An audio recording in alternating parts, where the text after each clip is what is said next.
That is a stunning piece of wood. I would have never thought in a million years that that would have ended up coming out. Don't even see it very well because it's so shiny, the light's reflecting off of it. But I took that bottom.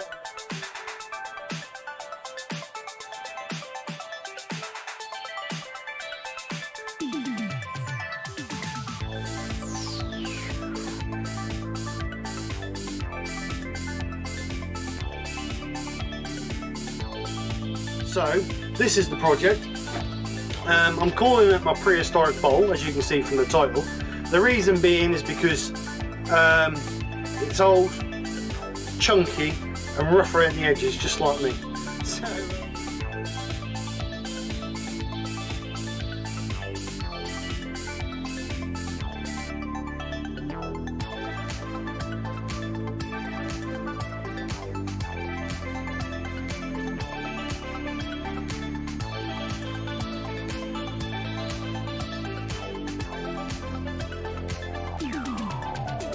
sticky and horrible. So yeah, yeah, nothing else to say really. It's failed. No good. So I'll see you guys next week. Fresh new project, one that works. And take care. Speak to you soon, and bye for now.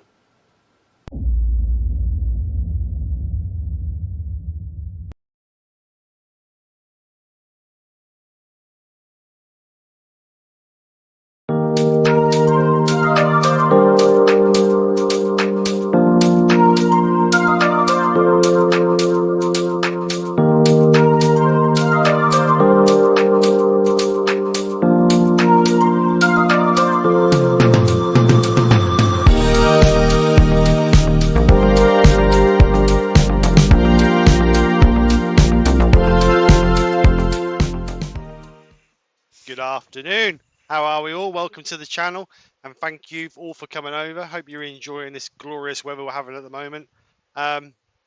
So two-part this is going to be. This project's going to be over this weekend and next weekend. The reason being is obviously because we're going to have to let the resin cure that I'm going to use. So as it says in the title, we're going to do a bit of an inlay. So what I'm going to do is I'm going to turn the bottom of the bowl, and then we're going to, on the top, we're going to put a recess in it. And I've got some, I don't know if you can really see these in the packet. I've got some they're like coloured glassy crystal things. So I'm going to be laying these in the top, and then we're going to be putting a decent coat of resin over the top of it, so we can cut it back and get a nice shine on it. That's the plan. So like I say, over a couple of weeks. So yeah, other than that, thank you to everybody who came over yesterday on the Virtual Crafty Festival, or the Virtual Craft Festival. Very much appreciate that. Really nice live. This is what I, no, not that one. Where is it? Over here. This is what I turned yesterday on the Crafty Festival. Nice little bowl, elm bowl. And if you didn't come in on Friday night, this is what we turned Friday night with our special guest there with Martin Sabian Smith. So yeah, some nice coloured pieces this weekend. So thanks to everybody who came over and joined us. Right, so what I've got to lathe, I don't know whether it's a piece of Iroko or another species. I know it's not mahogany because it's not got any black flecking in it. So I'm not quite sure what species is it. We've got a little bit of a species. Oh, hang on, got an echo on you. So I've got a little bit of a crack in there, but I'm going to turn that out. So this is going to be our bottom. So I'm going to actually turn that out, or turn it back enough to get rid of that little, I don't know if it's a crack or whether it's just where it's been caught as I've cut it. I'm not 100% sure. So that's what I'm going to do. So while I get kitted, suited and booted to turn that, then Nick will welcome you all in. So away to you, Nick. Good afternoon, everybody. Hope you are all well. So, in the chat today, we have Wood Wizardry by Colin, Shane Hurst, we have Weave Owl's Tickle Turnings, we have, I mean, I've lost me didgeridoo.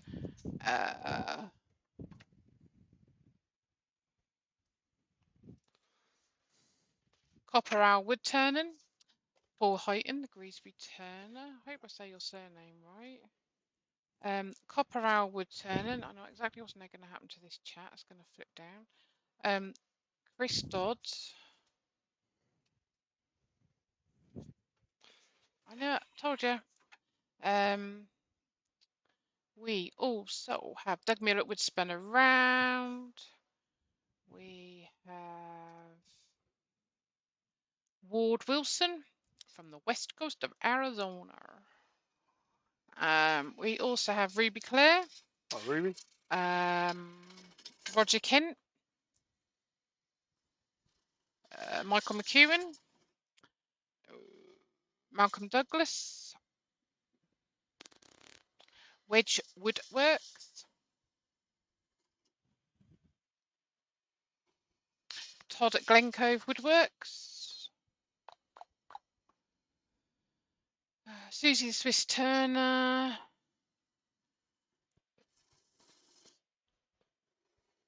Amy's on. Hi, Amy. We have Jim Matthew. Not seen you on here before, Jim. Welcome to the group. Or the chat, should I say. Oh, nasty crack. Turn it out.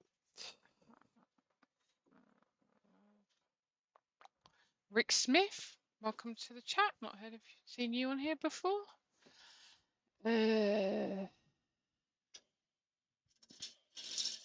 Christina Michael Hesseltine. We have Dr. Bob. Oh, it's raining there. Wow. William Kenny. I wish. We could do rain. Mind you, not at the minute. Let me get my wash and dry first. Barry's Wood Creation.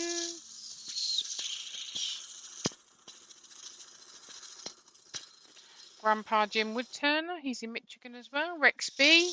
He said, greetings from Florida, 90 degrees. Door 60. Graham Brown is on as well. TF Turning. Can't remember what I said him, but William Kenny. After a while, you lose track of where you got to. Benjamin's on.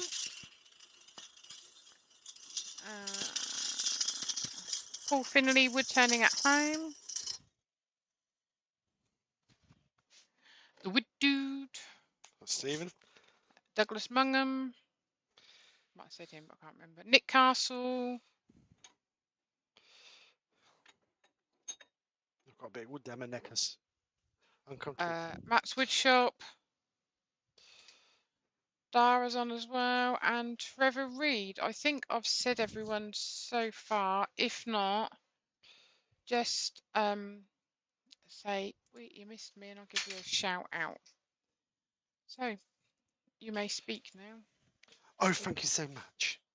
So, I'm going to use a spigot on this. So, I'm using a 1/2-inch bowl gouge. We're just going to get remove some of this Terry overburden. Bartlett's on as well. Hi, Terry. It's very dusty wood. Put my extraction on actually, get rid of some of that dust.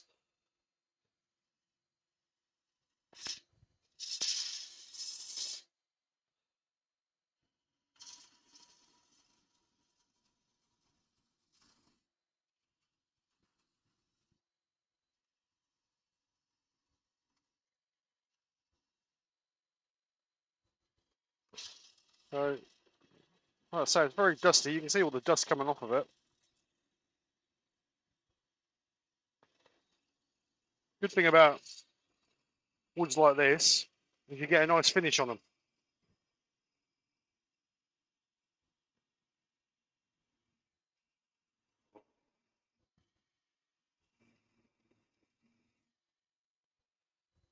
So we'll refine the spigot in a minute, or the tenon, should I say. So we'll just take some of this off of this edge. I'm going to go to the fray bowl, gosh, there's just so much coming off of it. It's covering me. Second, you got.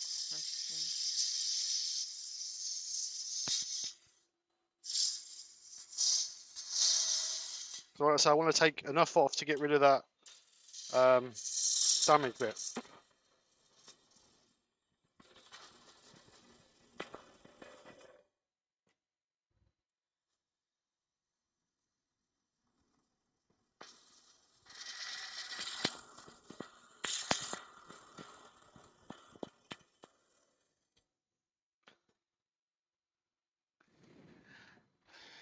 Douglas asked, did you receive his package?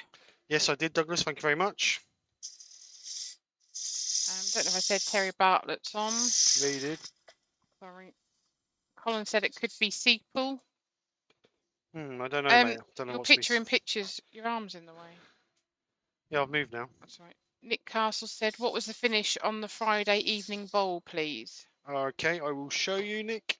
While you're doing that, Brent Beecroft is on as well. Hi, Brent. How you doing? Friday night was finished with this one. This is what we finished with on Friday night. So this was the sumptuous. Oh, I can't remember what we call it. Sumptuous from Martin's intrinsic collection. It was sumptuous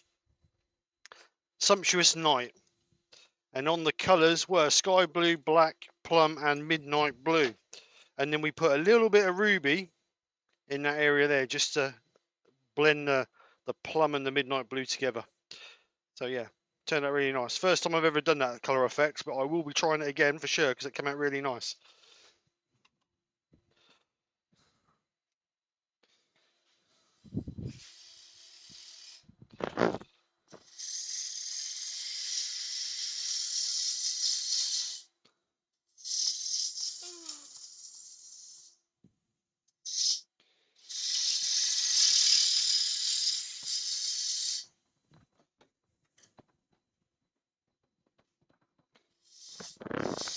Sorry, Douglas, no carrots today. Too hot. Terry said, hi, Nicky, Steve, and all. Can't type at the moment as much as he's on his mobile phone. Terry TJ Turner. Oh, hi, Terry. How you doing? William Rose Creations is on. Hi, Roger William. Kent has a question. He said, what size is the blank? The blank is. So it looks quite big, actually.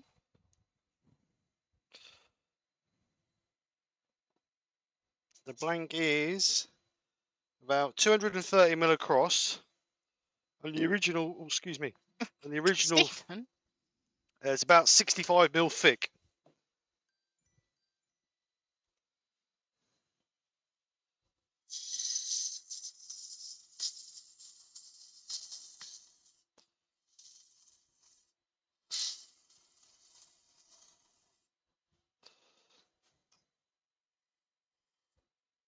So let's bring that over to overhead. If not, you're not going to see.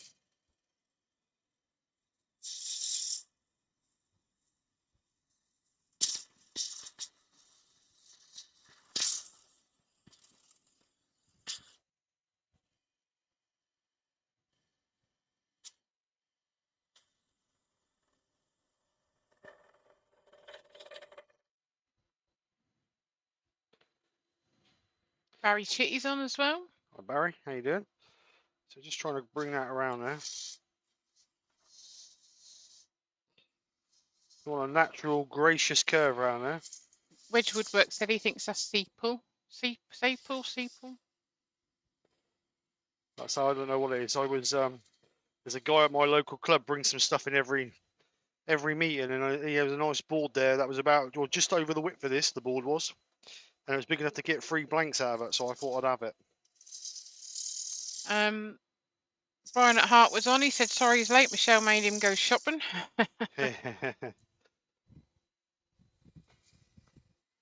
Right, so when we're doing our bowls, we just like to try and get that nice continuous curve in it to give it that little bit more gracious look, really.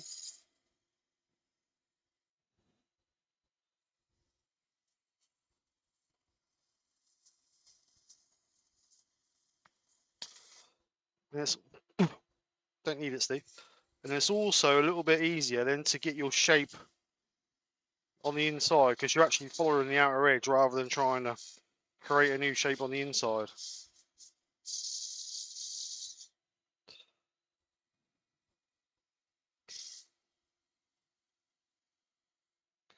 Oops, don't do that.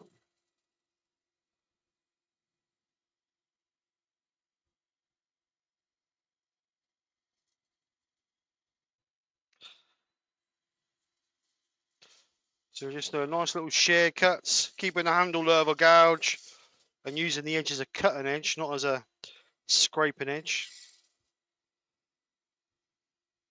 Brian with the wires on as well. Hi, Brian.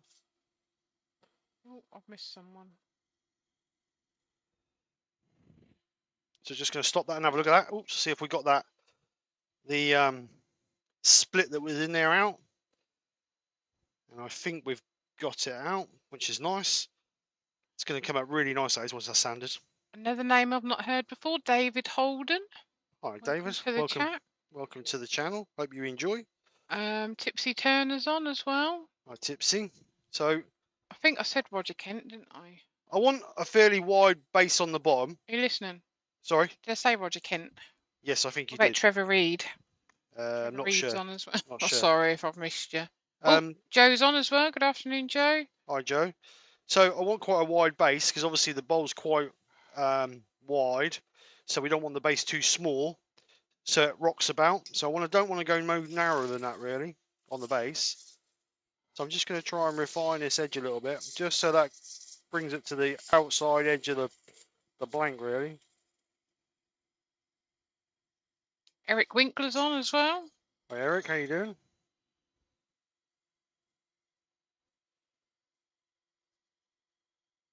Oh, someone put something I can't see. So we've got a nice curve in there, so just one little pass just to get rid of that little bit there. Oh, it's for me. Right, Apparently, so sepal is a close relative of mahogany. yeah, there is. I know. Right, so what I'm going to do No, is he's now. telling me, not you. Oh, right, okay. Woodturning by Barry's on as well. Hi Barry, how you doing? Hope you're well. So we're just going to refine our tenon a little bit, and what I'm going to do is I'm going to use a 1/4 inch spindle gouge, and what I'm going to do is I'm just going to go. This is my line on the back here. Obviously you can't see that. Let's put it on that one. This is my line here, just on the back here. So what I'm going to do is I'm just going to put an undercut on that slightly, so it grabs into my jaws, grab it. So I'm just going to use the spindle gouge just to go into that line. Oops. Benjamin's put all the dust going into Steve's socks is making me uncomfortable. Can we blur it out, please? So when it gets in his undies, that's the problem. So just a little undercut on there, just so it gives it not too much, because if you go too much, the jaws are not going to grab it. It'll actually grab just on the tip, and you won't have very good secure grab. And that's when he wears them. Boom, boom. Boom, boom. I was going to put trousers on, but it's too hot. So that's our tenon. So what I'm going to do now is spend a little bit of time sanding this up. I'm going to sand it from 80 grit, because there's a little bit of tear out in there. I'm going to use 80 grit to get rid of all the tear out. If you use the 80 grit to remove all your imperfections, and then use the grits beyond that to remove the scratches from the grit before. So turn the lathe down a little bit, get the extraction right close so it sucks all in the extraction.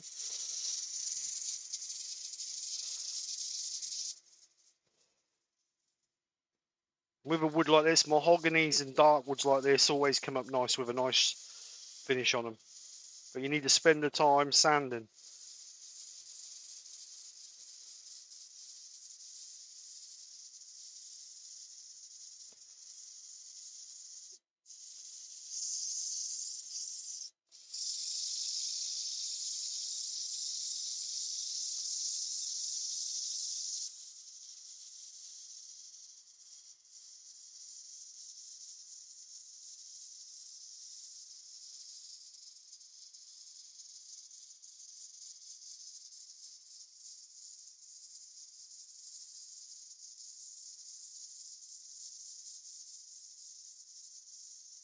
I'm just going to stop that and check it.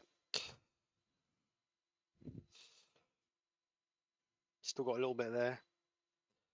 A little bit more.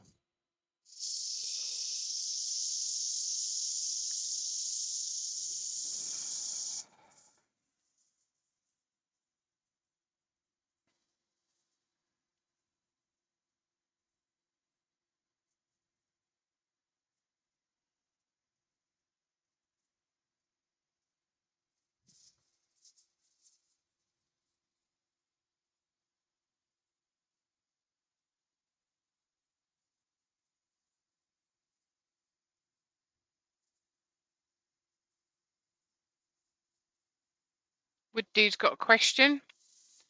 He said, will you be using the new shade of nasty brown from the Hampshire Sheen Intrinsic range? Just asking for a friend. Brexby said, excellent camera work, deserve a raise. Thank you, Rex. Douglas said, I think he already has. Use the colour. Yeah, that's because I said to Martin on Friday night that if greens and can't remember what it was now, whatever the colour makes, what was it, green and red that make brown in it?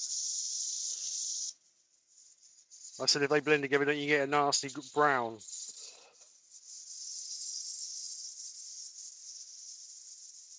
Did I say Jim Matthew? Was he No, one I at the don't think so. beginning? Oh, welcome to the chat if not. Yeah, a lot of people are saying it looks like, I think you pronounce it sepal, I'm not sure, but anyway. Sepal. Right, so just got a little tiny bit there. Other than that. Oh, pins and needles in my footy.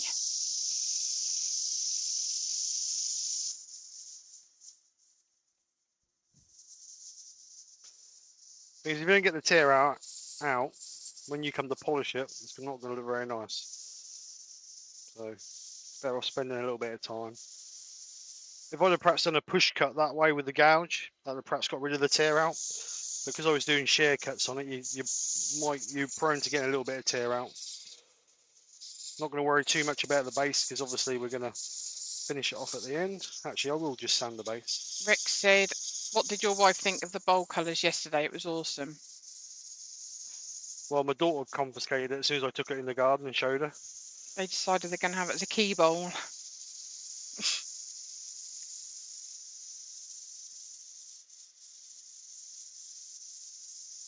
She said, I'll have it by the front door. I said, no, you're not. Said, one thing you don't do is leave your car keys by the front door. No, definitely not.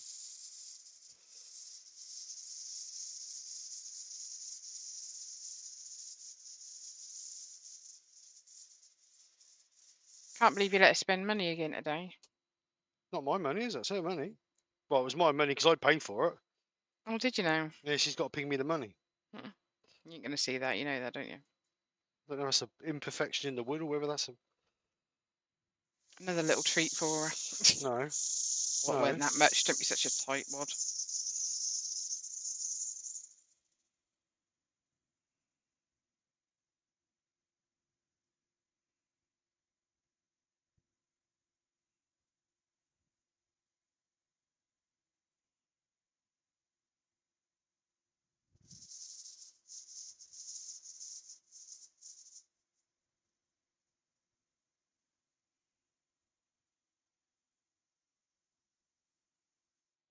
It's got to be getting close, surely. Amy's internet's being a pain. Is it? Douglas said, Steve, would 40 grit be better to start with? It would, but I haven't got an ass. It's gone now. It's gone now. Wood dude said, Nikki, say it like this. Sapili. Sapily. Sapili. Right, so we're moving up the grits sorry. now. 120. Ward Wilson's on. Follow-up question from yesterday. What do you do with the items between lacquer coats? Do you leave them on the chuck and use a different chuck waiting for them to dry? To be honest, Ward, I don't, because I work full time, I don't really get the time to turn through the week a lot. So what I would do is if I was lacquering something, I would come in the morning, give it 2 coats before I went to work, or scuff it up, give it 2 coats before I went to work. Then when I came home, I would then give it another 2 coats. If I wanted to use the lathe, I'd then just take it out of the chuck gently and move it into a clean area of the workshop, and then just carry on the process until it was ready to finish. But 9 times out of 10 during the week, I don't get, well, with the heat as well, I really haven't been in here much, to be honest. So, but what I have done before is I've actually took it out of the chuck, laid it upside down, lacquered it, and then just once I've finished, just put it back in the chuck and finish it off. I want to make stuff is on the chat as well. But Ward said, where do you put the item between coats so no dust gathers? I'm lucky. I've got 2 parts of the workshop, so I've got this area here that is what I call my dirty area, And then I've got the bit where Nick sat in, which is my clean part. Or I can put it in the garage because the garage doesn't really get used in the evenings much for, well, not dusty stuff anyway.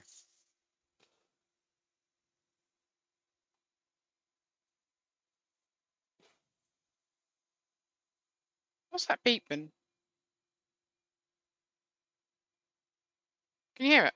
Is it near you?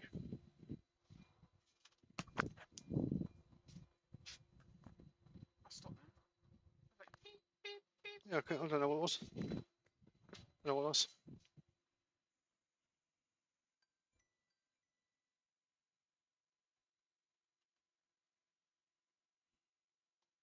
Right, so this is no, this is that's 180. I'm going to go all the way up to 400. I'm still going to Yorkshire grit it, but I'm going to go up to 400 first.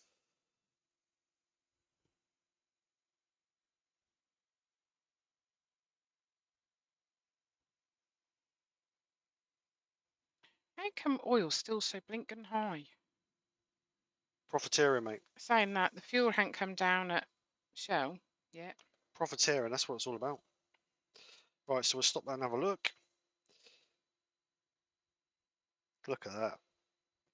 That's going to come up absolutely amazing when that's sealed and polished up. So let's go up to 320.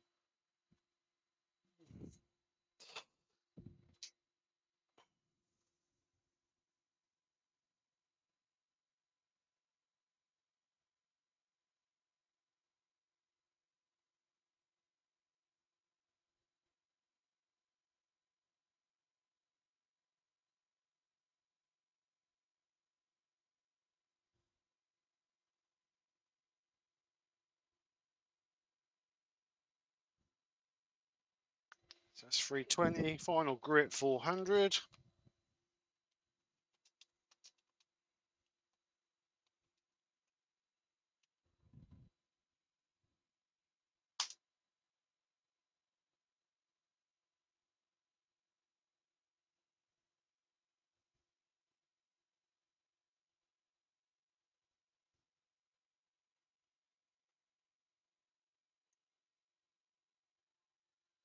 Wedge said ghosts. There was like a beeping sound in it, weren't there? Yeah, I don't know what. Oh no, I've got Doug- shrapnel in my blooming drink. Douglas said no Landy in the garage, Steve. No. Nope. Garage ain't big enough for put them in. Got a carport. Dr. Bob put poltergeist maybe. Jennifer's craft and creations is on. Sorry. Hi Jennifer, how are you? We're quite lucky. We've got a 36 square metre carport that the cars get parked under. Or car at the moment. Well, car, yeah, because the trainer's under the other side. Yeah, that's got to go. I'm fed up now of that sitting there. Just keep Right. using it as a dump. No, don't change the subject. Sand and sealer. Just using it as a dumping ground at the moment, aren't you? I am. Right, sand and sealer. All Seal the it wood up. you need is in there, isn't it? Yeah. So a nice generous coat of sand and sealer. If you was here on Friday night, you'd have heard Martin sort of talking about sealing your piece right. So you actually absorb into your timber to give it a nice seal. So giving it a couple of nice light thin coats and giving it a chance to dry off a little bit. And then keep doing that until the wood stops soaking it in, really. Obviously on the end grain it's going to soak in more than the side grain because obviously the pores are open. So it's just basically keep building it up until you've quenched its thirst, as they say. So I'm going to leave that to dry for a few seconds, then we're going to just denib that, and then I'm going to go over and give that another coat, because what happens as the sand and sealer goes on, the grain will swell a little bit or rise, and it's now not as smooth as it was when I sanded it. So denibbing it will just knock that grain back. I know we're going to Yorkshire grit it anyway, but it doesn't hurt just taking that raised grain back before we give our next coat of sand and sealer over the top of it. So that's now nice and smooth again. It's just took that grain down. So we're now going to give that a second coat of sand and sealer.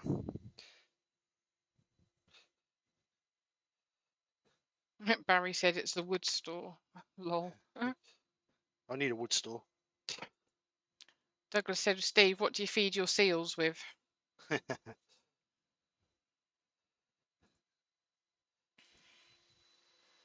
Rude children.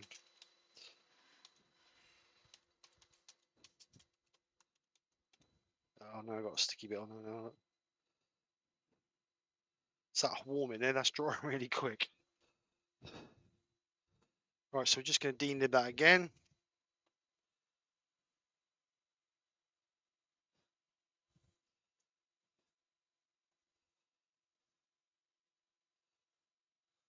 Got a wasp flying around here.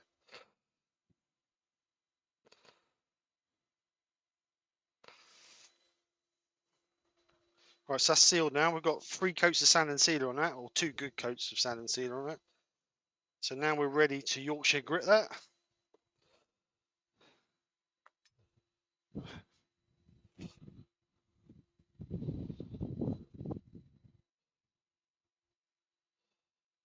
So a nice generous coat of Yorkshire grit. Applying it before we turn our lathe on. Covering all our piece. Right, so we turn lathe down. And then we're just going to use, don't need to apply any pressure. Use the palms of your fingers. Don't use the tips of your fingers. Use the palms. And just gently let that run over to cut that back to give us a finish of around about 1,000 grit. Klondike Craftsman's on. Hi Lewis, how you doing? Hope you're well. Spirit Wind, Wood, Stone and Bone. Here's this one. Hi Heather. We're going to spend 2 or 3 minutes just gently working that over to cut that back. Like I say, you don't need to apply any pressure.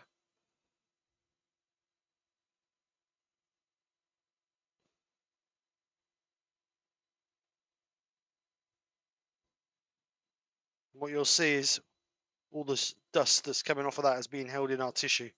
So I'm just going to speed up a little bit.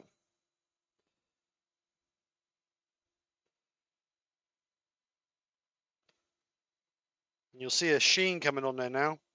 But Yorkshire grit is not a finish, it's a cut and paste or an abrasive paste. So you need to put a finish over the top of it.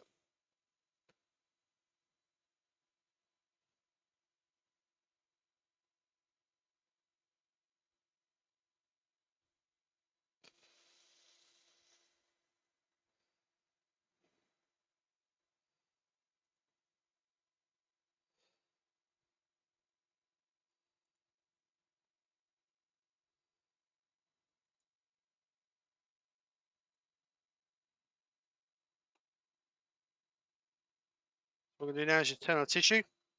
We're just going to remove the excess of the... Jennifer said, Mark said, is that sepal, Steve? Yeah, we think so, Jennifer. We think so. A lot of people have said the same thing.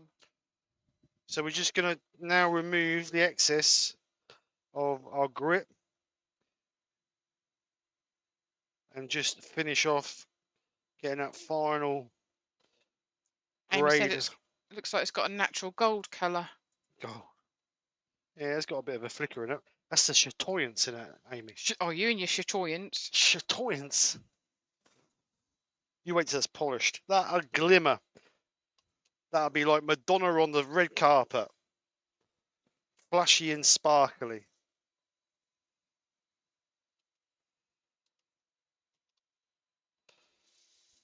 So what we want to be doing is keep doing this until we've got our tissue come off clean. Then we know we've removed all the beeswax from the Yorkshire grit. Then we'll be ready for our final finish.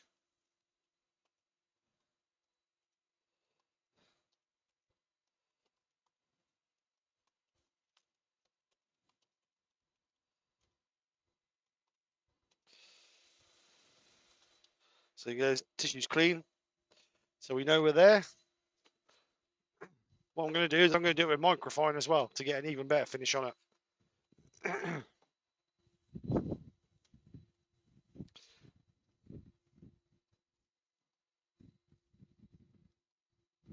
So as you can see, we've got a nice sheen on there already, but I'm going to go with the Yorkshire grit microfine over that to get an even better finish on it. So exactly the same principle as the original. Nice generous coat.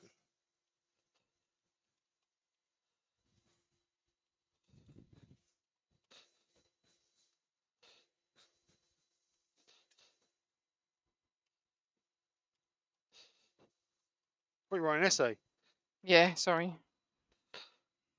So turn the lathe down a little bit, just till we get it worked in.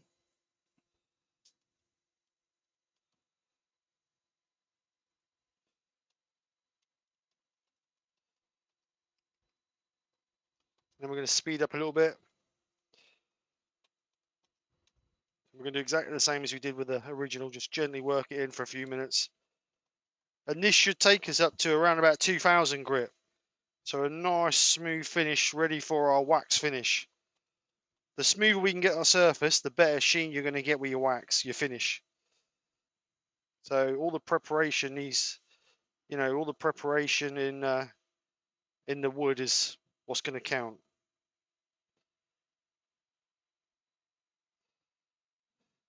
So you see all the bits that are being cut back are being stuck into the cloth. So that's the benefits of Yorkshire grit. You aren't getting no dust from it. You can take the original from 240 grit. You don't have to go up to 400 grit. In the instructions or the recommended instructions, it's 240 grit.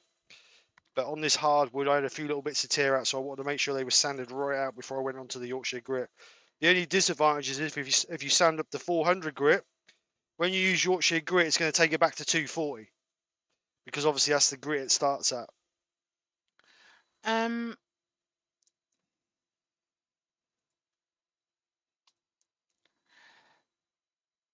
Barry Wood Creation said it is Seapool as he picks them up at the club as well. There he goes. Douglas said, Steve, is that a type of kung fu? Kung Fu. Sorry, I was typing. I didn't know what he means there.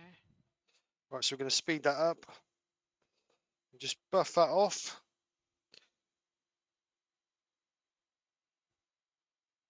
And again, we want the tissue to come off clean.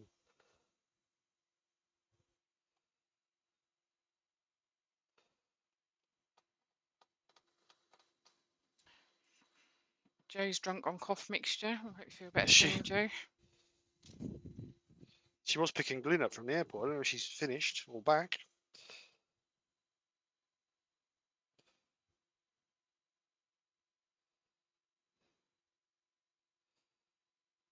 So we're going to keep working this until we get the tissue come off nice and clean.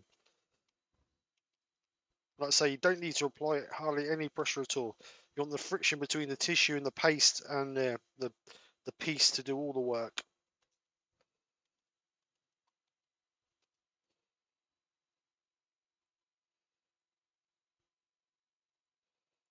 So we're nearly there. So there we go, tissue's off nice and clean. So that's now sanded up to around about 2000 grit. So we've got a nice silky smooth finish, and you can see the flicker in there as we turn it. Just see that. So when we get some wax on there, so I'm going to use Hampshire Sheen High Gloss Wax. I'm going to apply a couple of coats. So just to build up that depth of shine. So don't need loads of wax, just need enough just to cover. Don't need to absolutely saturate it in wax. So Less we've is got more, as they say. another gentleman I've not heard of before, Vincent Charlton, the Woolsby wood turner. Oh, welcome. Welcome to all the new people. Welcome to the channel. Hope you enjoy. Right, so the first coat I'm going to buff off with some cloth. The second coat I'm going to buff off with safety cloth. So again, no pressure. You don't need to apply any pressure. Wrap your tissue up and just gently rub it across your piece. And as you can see, that shine will come in like that.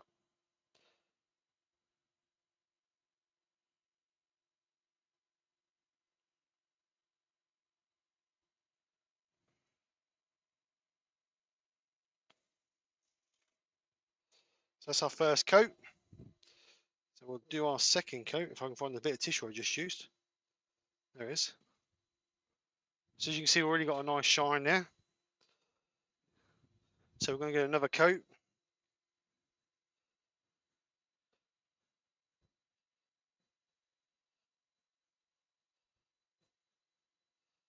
Again, we're going to work it in nice. You know when it's ready to be buffed off because you'll feel the cloth start to grab with all the solvents that disappeared out of the wax. So that's now ready to buff off. So what I'm going to use this time is a piece of chestnut product safety cloth. So let's put it on that camera. So this is chestnut safety cloth.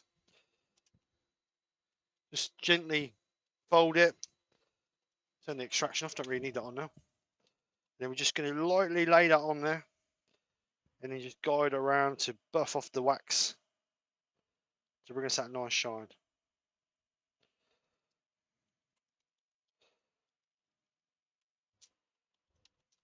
Like I say, don't need to apply any pressure. If you apply pressure, all you're going to do is burnish off the wax. And then you just wasted your time.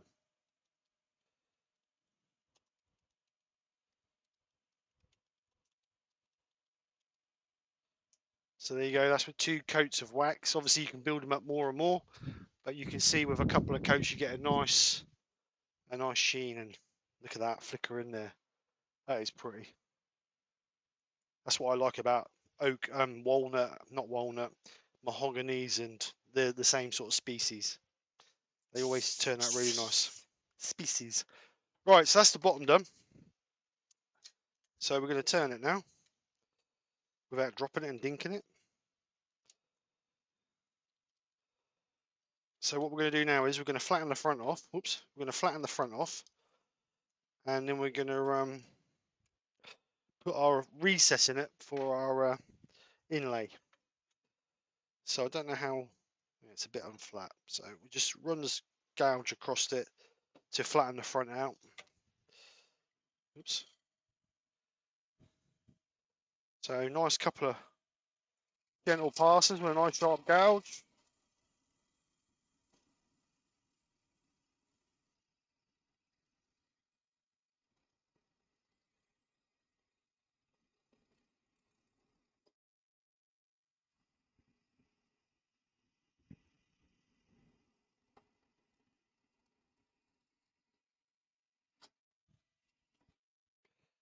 Highlights. Just one more, I think, just to take that nasty front edge off of it.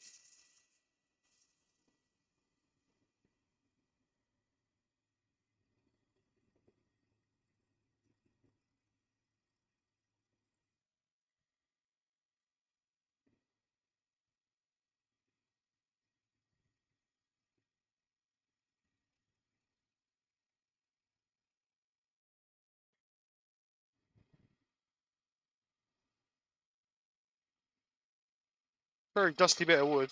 Very dusty.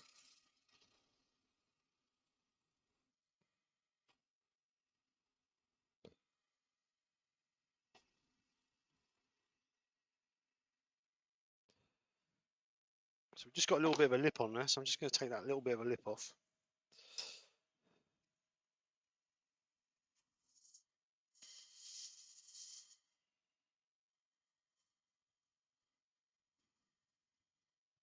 That's better. So just a little shear cut on there, just to clean it up a little bit.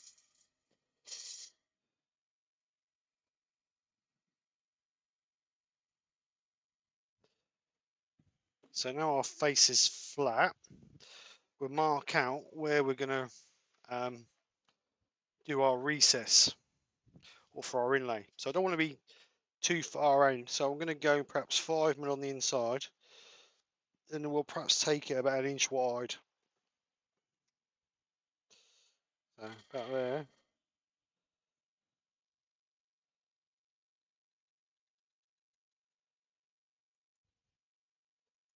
And about there. So what we're going to do is we're just going to mark that. Use a 10mm parting tool.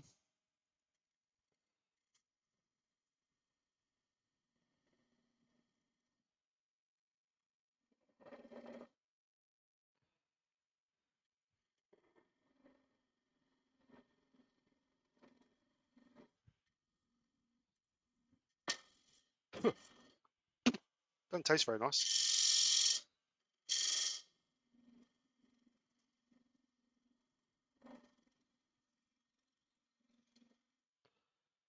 So we can't go too deep because obviously we're quite close to the edge. So we're going to just have to sort of see how far we can get in there.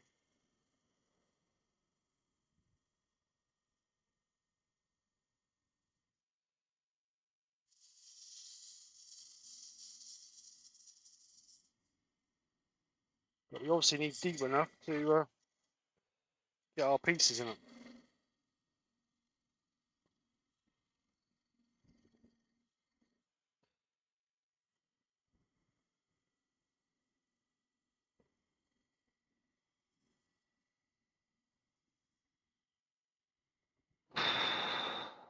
Smell. No, it's not. I'm just going to check that. See how deep we are. Vernier, here it is. Graham Brown said dust extractor. Yeah, it is on, mate. It's on. So that's 5mm deep. So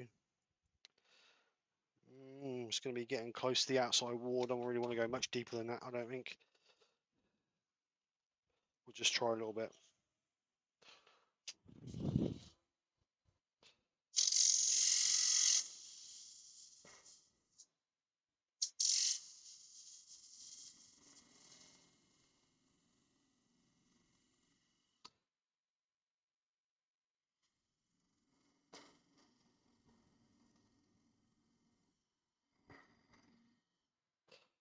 Alright, so now we'll just clean it out with a gouge. We're going to use a little 10mm bowl gouge just to, or quarter bowl gouge just to clean it out with.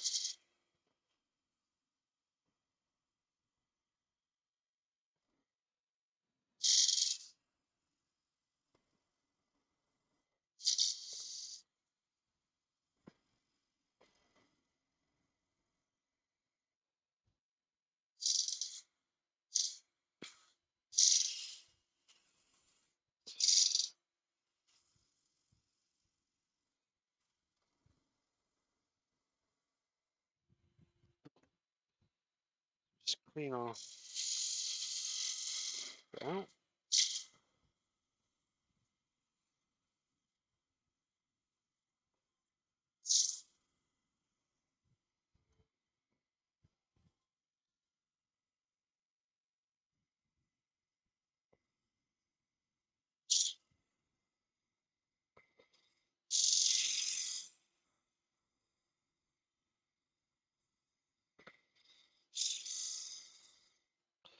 Right, so that's as deep as I'm going to go.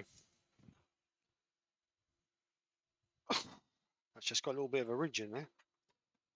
You can just see.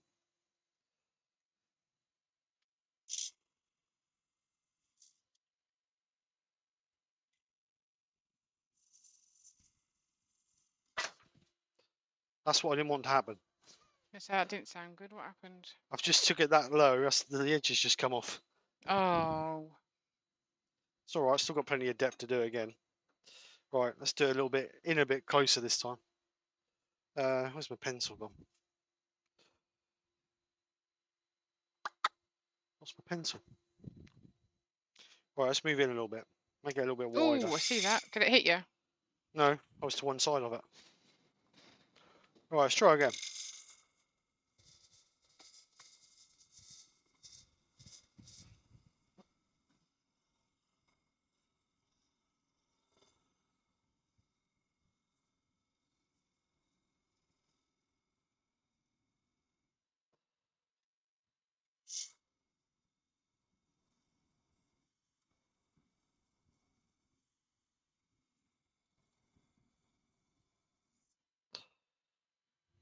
Right, let's get rid of this.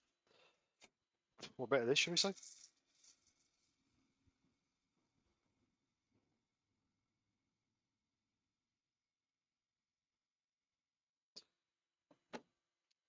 Move this over a little bit. Oh, that really is blunt, that is. That one's sharp then. Just quickly sharpen this.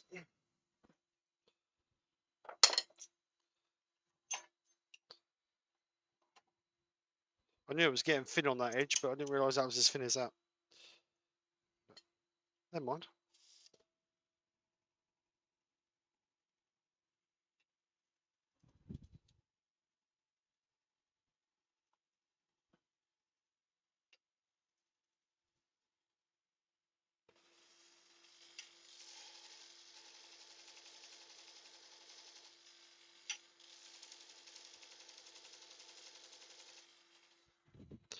Alright, let's try that. Right, move this out a little tiny bit.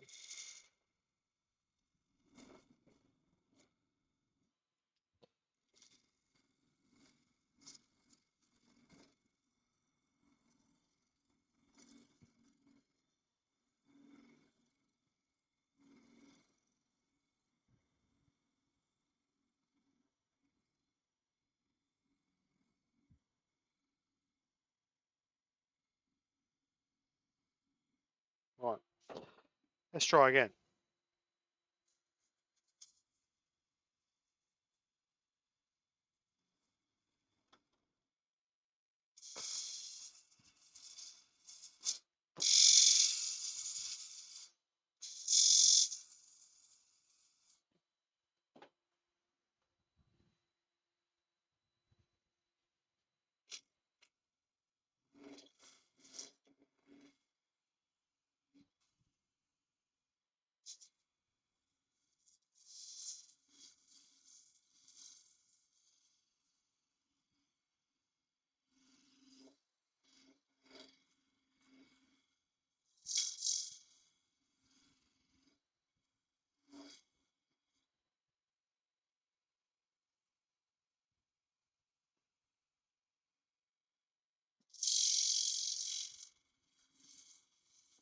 Mr. G's wood turning is on. Good afternoon, Mr. G. How are you? Right. I think we're there. This time it stayed together.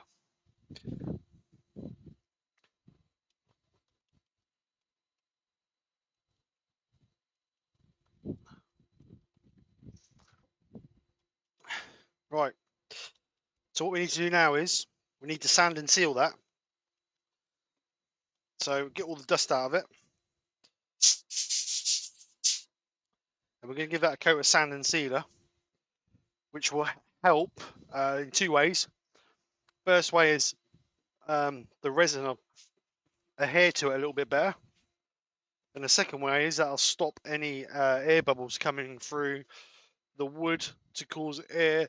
Oh, excuse me. Cause air in our resin. So a little tub, so I can brush some sand and sealer in there.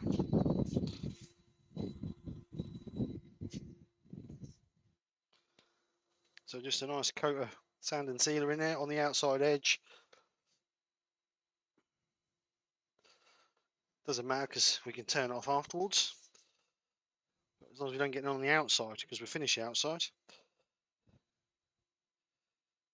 So a nice coat just to seal that wood.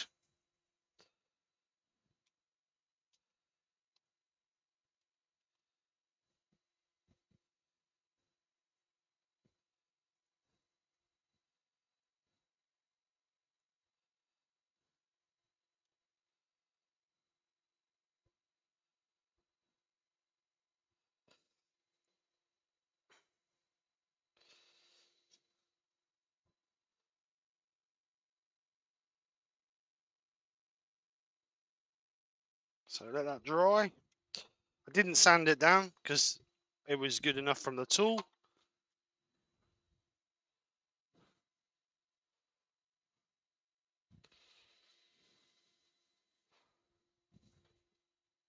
So we're going to let that dry.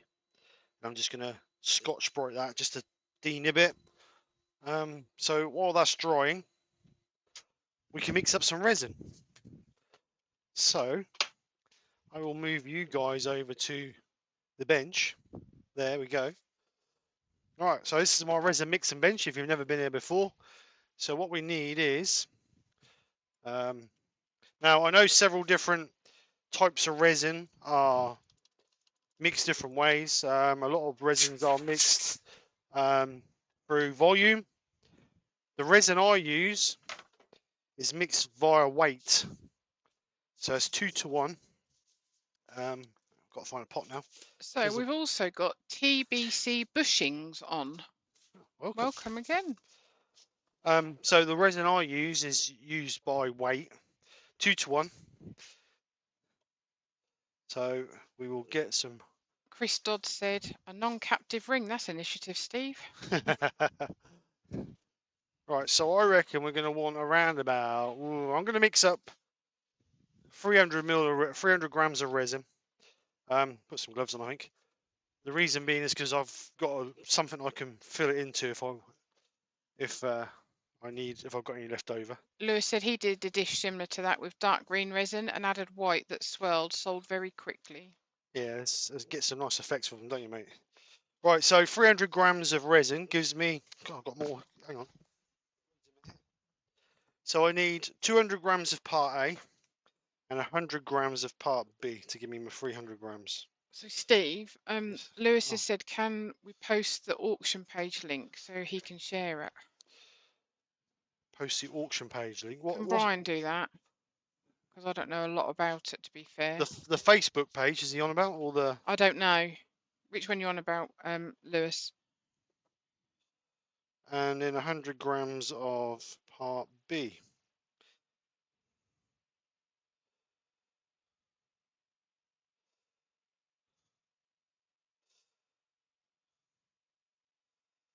So part B. Just move these back over here out the way. So mix this for 2 to 3 minutes. Can you show Heather what a hope handle is? I hope. Because during the weather, Ben said most of his O-rings on his hope handle snapped and fell off. Did it happen to anyone else? This is a hope handle. Comes in 3 different sizes. So that's the large, that's the small, medium, sorry, and that's the small. I don't know the lengths. I think they're 10-inch, 12-inch, and 14-inch, if I remember rightly. Don't quote me on that. And they come with these different coloured rings. So obviously, depending on the size of the gouge you use, depending on the ring. So quarter is gold, 3/8 is blue, ½ inch is red on the bowl gouges. On the spindle gouges, I think, it's the same. 3/8 is the same. They're all the same. So they're the hope handles. They come when you buy the hope tools. You buy the gouge, the actual gouge itself, and then you have to buy the handles.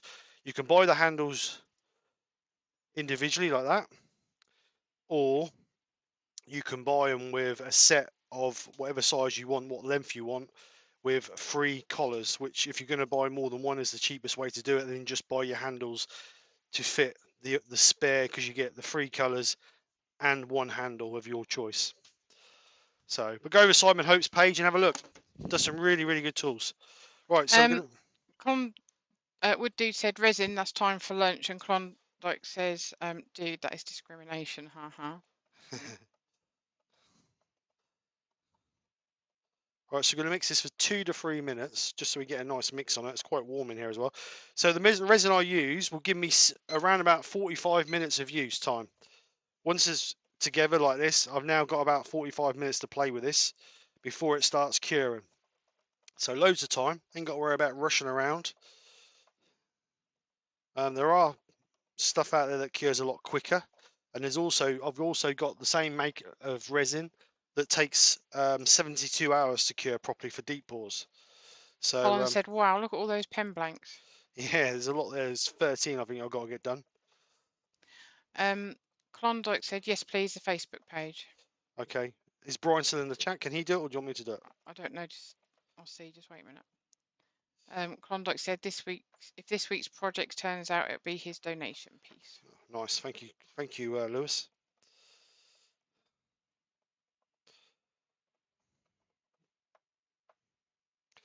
So always make sure you mix your resin properly. Make sure you get it from the sides. Give it a good stir. Try not to bring your stick in and out, because you're going to create air bubbles in it.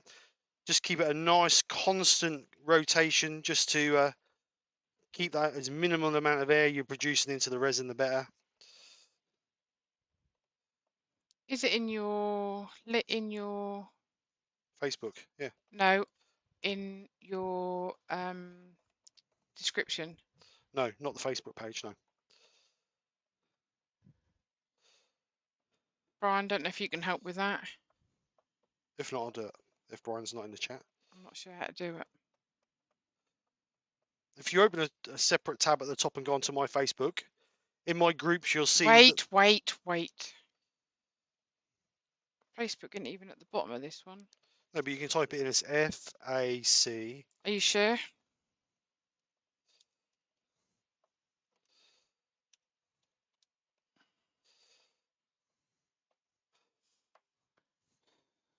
How do I know that I'm on it? Well, I come up with my homepage. Right, yeah, I'm on there. Now Right. what? Go in groups. Oh, yep. Right.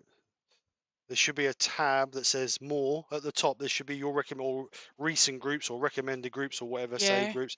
On that tab, it should say more. Go on that. You need to find the makers Wait. auction one.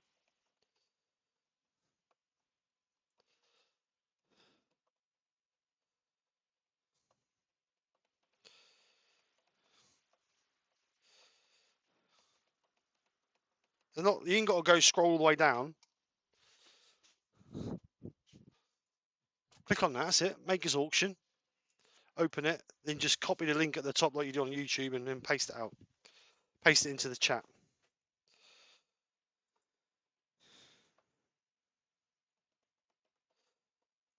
So this is the link for the makers auction. I hope it's right. For the Facebook page, Lewis. Right. So, sorry, I've got to take this smoth off. I've got water running down my back. I'm sweating. Right. So let's get rid of that. Benjamin asked what resin was it? It's Dipoxy, mate. I'll show you the tin. I get it from Amazon. I get 12 kilos at a time for about 110 quid it is, I think. So that's that one, Dipoxy. This is not crystal clear though. This has got a yellow tingy to it. I use this more than anything for when I'm colouring because I don't see the point of paying the extra for the crystal clear if you're going to add colours into it like this. So there's no point. Right, I'll be back in a minute. Right. So I use that one, but I have got a crystal clear one that is a little bit more expensive. I'm not 100% because I haven't bought them for a little while with the crystal clear. But I think it's around about a tenner more than the other one. It's not a great deal more, but I just don't see the point of having the crystal clear one. I mean, you can see it's clear. You can see that it's clear, but it's not perfectly clear, like the other one. If you get a lot of it together, you get like a yellowy tinge. Right, so let's go back over to this piece and just denib this. So I'm just going to denib that in there, just to take away that raised grain, really, more than anything.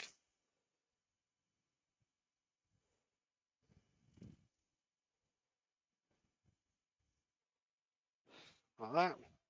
So now I'm going to get a bit of masking tape and I'm going to mark on the back of the chuck or on the back of the piece where my number 1 jaws are so that I can get it back in the same place as I took it out. So I'm going to take this out of here now. Oops, wrong way. So we're going to take this over to the bench. Like that. Is that a bit too far away? Do you want me to zoom it in a little bit for you?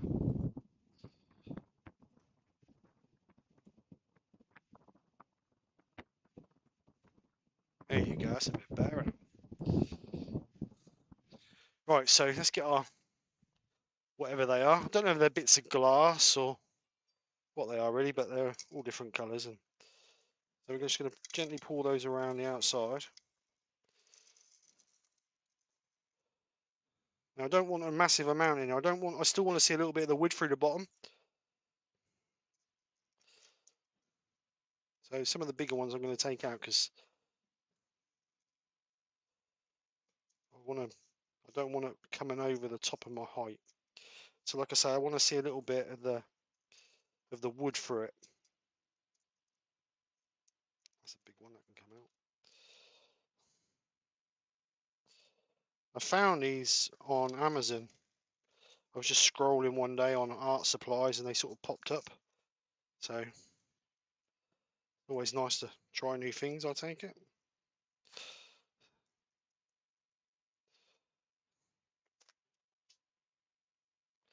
So I think we've got enough in there, just sort of give them a little bit of a, that's a big one, we want that one out of there, it's too big.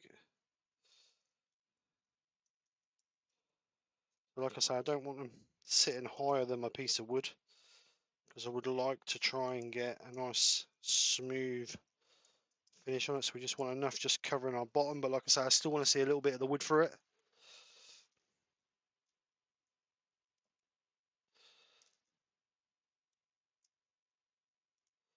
That was a bit big. They're too big, them ones and all. Take them two out. Compressor's just fired up.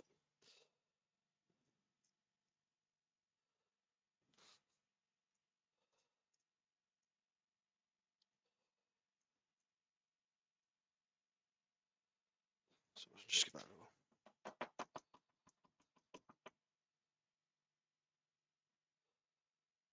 So like I say, you've got plenty of time with your resin, so there's no rushing about.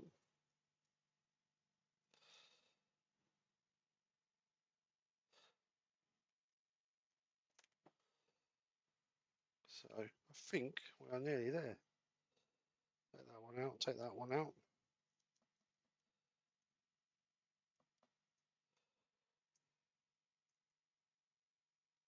One out. And that one. I can't see the chat, so I'll have a look in a second. Because my staff has left me in the lurch.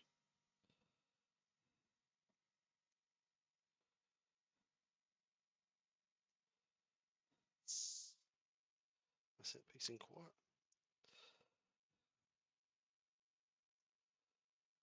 Just move some of them around a little bit. So I just want a thin coating on the bottom. I'll still, like I say, I want to see some of the wood through the bottom of it.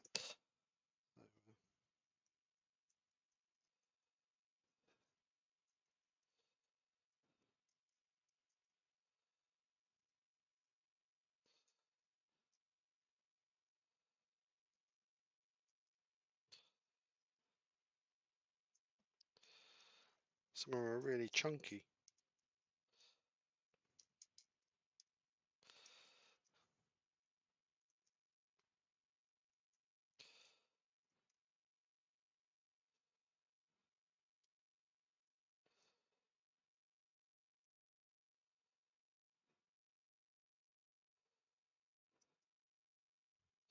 Right, so I think we're there. Just got a little bit of a ball patch here.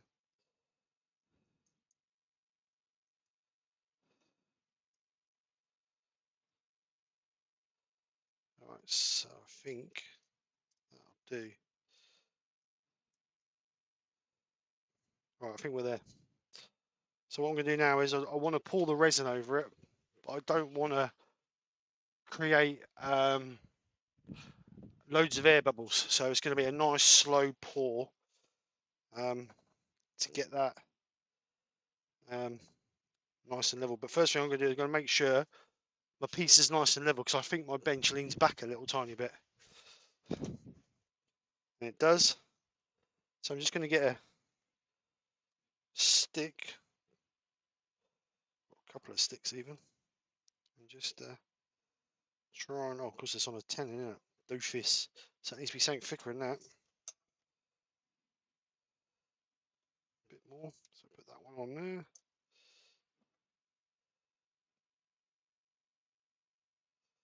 And that will do.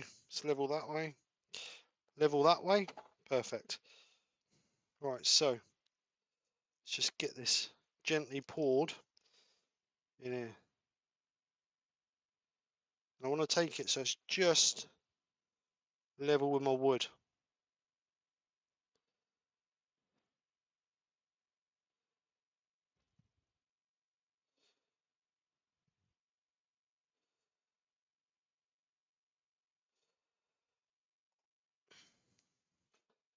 just check that. Just put a little bit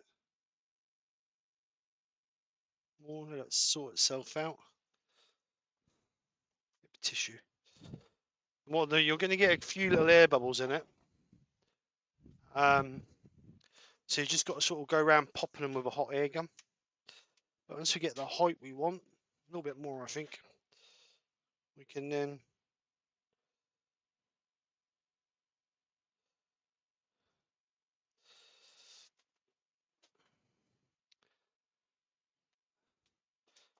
go around and pop the air bubbles. And like I say, it's going to take about 45 minutes to start going off, so I've got plenty of time to keep topping up.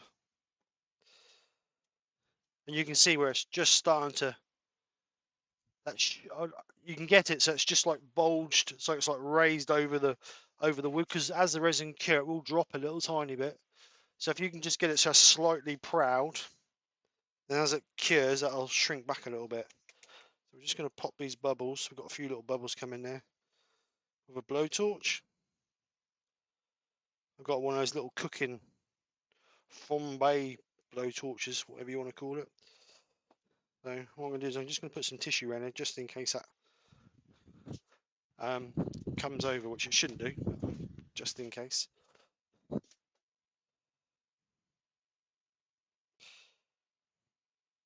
think I might have put a little bit too much in there, so we'll just get a little syringe and suck a little bit out.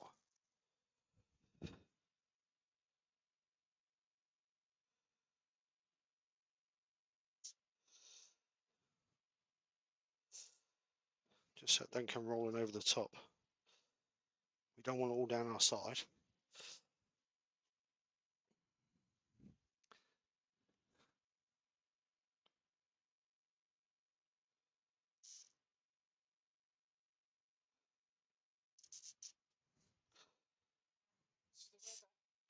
What? Making the most of the warm, windy weather. Right, let's have a look. They've all gone home because they missed you. Sorry about that.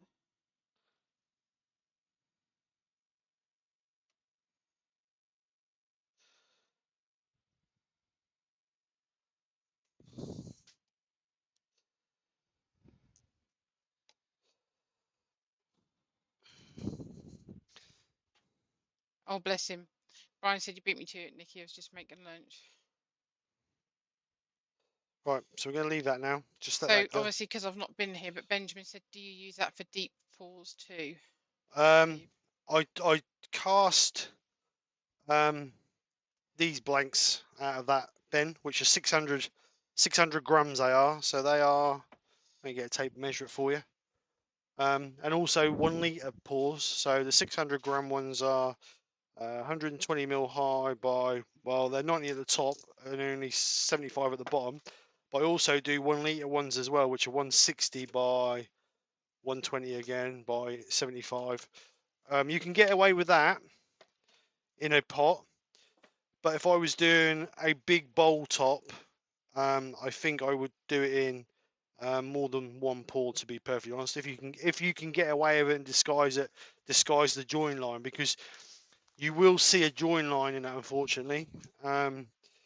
Especially if you're putting colour in it, that's even worse, because you've got to try and match the colour every single time. But the other one I've got, the 72 hours, you can pour that a lot deeper. I'm not sure how deep you can pour it, but you can pour that one a lot deeper. Lewis said, what are those made from? I take it means the bits that you put in it. Yeah, they're like coloured glass or stone, Lewis. They're like, I don't know. I'll try and find them on Amazon and stick the link in my in the video later on. But they're like little bits of glass, well, stony glass. I don't know honestly what they are made out of, mate. But there's a lot in the bag. I think the bag was about £6. There's a lot in there. But I don't know how they turn. I don't know if you caught them with your gouge without damage your gouge or not. That's why I want to try and keep them well below the resin line. Doug Miller's got to go. See that, Doug? Thanks for coming over. Which said, are they fish tank stones? No, I don't think that. You might be able to use them for fish tank stones, but I don't think that's what I got them as. I got them from the arts, like arts and crafts on Amazon. Oh, there's like a pearl in that one. Look. So Brian said, no life for me tomorrow, guys. Broadband's still not fixed. Now OpenReach and BT are blaming each other for the fault. So BT is sending me a new hub. Should be here on Tuesday. Sorry, guys. Lewis has asked if Pete's filling in. Pete's on tomorrow lunchtime, I think.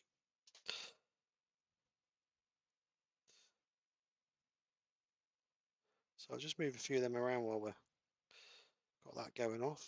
He's going to try and do a video this afternoon. And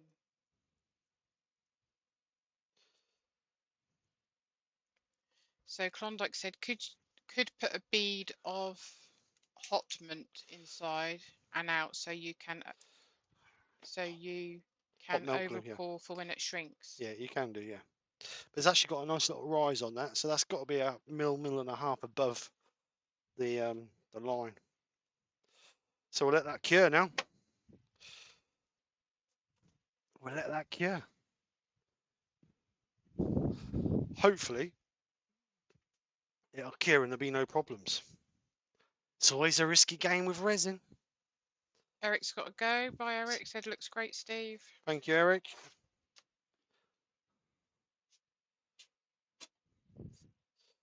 So yeah, so we'll let that dry now, let that cure off, and then next Sunday we'll come back and finish it off. All it is just cleaning the resin off of it, dishing it out, leave a nice little wall, dish it out, and be done with it. That'd be a nice little finish. So yeah.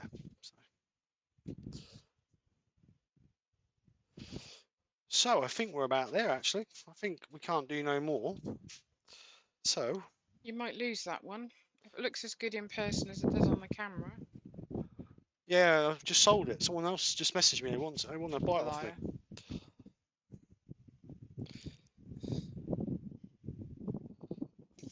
Right. So yeah, these I'm playing. Let me just blow dust off them. I've been playing around with 3D printed pen blanks. Sounds a bit strange, doesn't it? 3D. Ooh, just blown it off, and now it's gone in the bin of rubbish. 3D printed pen blanks. Print PD. 3D, 3D pen blanks. So what that is we print, or I print. These are a couple that are I've been playing with. So you 3D print the pen blank, and then you fill it with resin like that. So there's 4 that, well, I've actually done more than that, but some I've put up to send over. So these are these ones. What? Give you dark. Love you, babe. See you later. Right, so these ones I'm sending over to Brian because I know he loves resin so much that I thought I'd send in them ones to play with. But these are the ones that I've been playing with. So some nice vibrant colours, but I didn't know how well they'd come out. Obviously, you leave the plastic in them. When you turn them, they stay as they are. You just cut them and prepare them as a normal pen blank. So obviously you cut through the middle there, pen blank, and then turn it as normal. And then you should end up with the plastic within the pen blank. So I did do one up. Clever fish. Look at them. That's actually what it's called, clownfish. So I did actually do some quite a while ago. I did one pen, sorry, and it turned out really nice. Will you leave things alone? Keep touching. So yeah, so I'm playing with those, so hopefully they'll come out all right, and we'll see what happens. Tell him not to be so horrible to me. I've got a sock full of sawdust.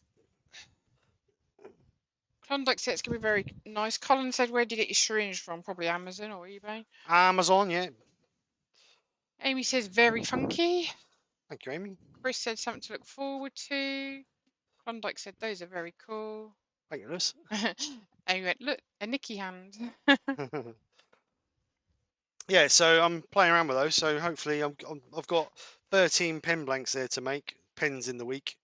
We're doing a craft sale on the 7th, so they're all going to go for the craft sale, and hopefully get these done for the craft sale as well. See how well they go down, really. Said very creative, Steve. Thank you. Well, actually, I got that one I designed myself, But them two, that one and that one, I actually got off of Tinker Thieves website. But I actually might change that one because I don't like that one very much. That's a bit. Yeah. Michael said, "Candid appearance by Nikki's hand." So yeah. So other than that, Chris said, "Stop touching Steve. He might enjoy it." right, I'm gonna have a swig of drinks. I'm sweating my guts out. Wedge said he's never turned a pen. You ain't missed a lot, mate. They are nice. It's very repetitive. I do like. I'm a very big pen fan. Love a pen. Not that I get them very often. Then when I do, they're black, and I hate black. I like blue. So that's probably why he doesn't do them for me. Lewis reckon he ain't done a pen either. My God, Lewis, what's going on there? Right, are you okay if I go? Because no, they love you. I know, but I've got so much to do. You ain't got nothing. You're on holiday, for God's sake. I know, but I'm going through Casey's room while she's not here. Oh, Jesus. Nick Castle said he's looking forward to the final. Oh, this screen. Looking forward to the final result. Looks so good so far. Thank you, Nick. Copper Owl said never. Heather reckons she ain't turned a pen either. Oh man, what's going on here? None of these people are turn pens. Can't believe it. You do sell the blanks, don't you? Yeah, I sell loads of blanks, pen blanks. I've made loads of pen blanks. I'll just show you a few that I've done recently. I've done a gummy bear one. You need black inserts for that one, though, but you can paint your inserts black. I've done that one. You can't really see them very well, but that's like a copper and a gold swirly effect. I've got reds, I've got blues, I've got hybrids with the same effect. That's the sort of swirly effect that was in that one I just showed you. I've got red is a really hard color to try and get on resin. You can never get a perfect red. It's either a cherry color or it's a pinky color. It's really hard to get. I've been playing about with red. Roy's the boys asked me for some red pen blanks, and I did these ones. Now these are more like a cherry red to me, but when he turned them, he reckoned they turned out quite well. So I need to do one and try myself. I've got these ones like a candy floss, which is like a swirly effect like that inside. I've got loads in here that I've. Susie said she's never turned a pen either. Oh, nobody playing turns a pen. Lewis said Nikki's in a rush to make you a snack, Steve. No, I'm not. No. So then I've got this one, which has got blue, purple, yellow, and green in it. So that's quite a nice one. Then we've got the purple. This is the same blank, but depending on how you mix it, you get more green with purple or you get more purple with green. So depending on how you mix them, but you know, pen blanks, I do quite a few pen blanks and I do sell quite a few. So Colin put hashtag turn a pen week. Yeah, could do actually, I suppose. Right, I think we're ready to go. Yep. You got any links to go in? Brian's not doing a live, is he? So no. Pete is doing one, I believe. Have you found Pete's or not? No, Pete can put his own in. Come on, Pete. Pete's not here. Pete's not in, is he? No, actually, he's probably not. I haven't heard you call his name out. Just bear with. Brian will probably get it up before me. If he's still on. He did say goodbye at one stage. Link might not be up yet. What's his? His link's not up yet. Twisted Trees. You done it, have you? No, it's not up. There's no link on his channel. Right, okay. Well, if we just put the link to Pete's channel. Yep.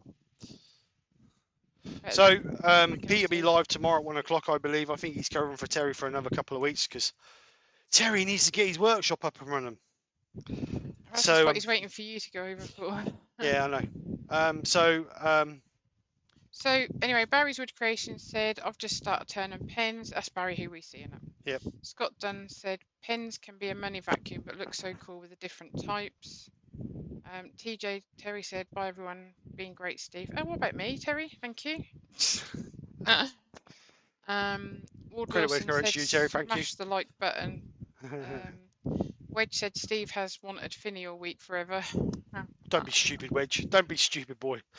TF Turner said he's got a Premier at 7 if you like wacky multi-axis bowls. Ooh.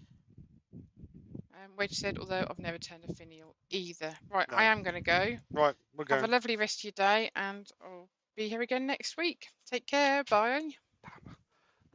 Right, so thank you very much for coming over. I hope you've enjoyed. Like I say, I'll leave that to dry now. That'll be dry.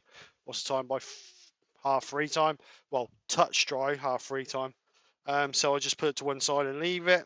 Come back next Sunday and have a look and see how it's finished. So Pete Twisted Trees on tomorrow lunchtime, 1 o'clock.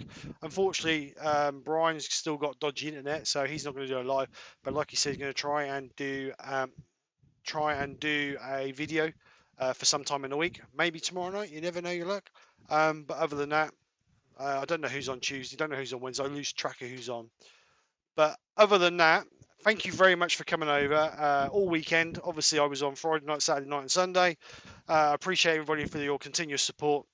It's been a hectic weekend, and I'm going to try and do a video for the week, but I can't guarantee it because the video I want to do is going to be quite long-winded because it's more about finishing. So I'm hoping to spend a few days making it, but it will be coming soon. I know a lot of people ask about finishing, and someone said yesterday about doing a finishing video. So from basically just shape, once the shape is formed, to finish him to a nice high gloss finish. So I think I'm going to try and do a video for that. But it may be out Wednesday, but maybe it won't be till next week because obviously I need to get the coats lacquer to get the deep shine. But other than that, I'll be back next Friday. Is it next Friday? It's Battle of the Makers, I believe, next Friday. Let me just check the date. It's it's Battle of the Makers next Friday, the 29th. So come over and check us out for Battle of the Makers. Those who are new to the channel, Battle of the Makers is a quiz that we do once a month. Two teams, the Gold Hunters and the Wood Warriors.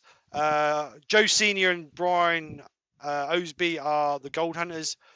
Wayne Clasper and Huey Lionsheart are the Wood Warriors, and then there'll be myself and Terry from TJ Turner is our adjudicator, and I just the gonk who tells or gives out all the questions, sometimes incorrectly as well. So it's always a laugh. So we have a great laugh. Come over and join us. That will be next Friday at 7:45 on the channel. The link will be going up later on the week, so keep your eyes out for that. So to all the new people who are new to the channel, if you've enjoyed what you've seen, then please consider subscribing. And if you do subscribe, then please smash that bell button. Then you'll be notified for all my upcoming lives and video. So other than that, guys, have a great weekend. I will see you sometime in the week. Take care. Speak to you soon. And bye for now. Thank you. Good eye. That's all, folks.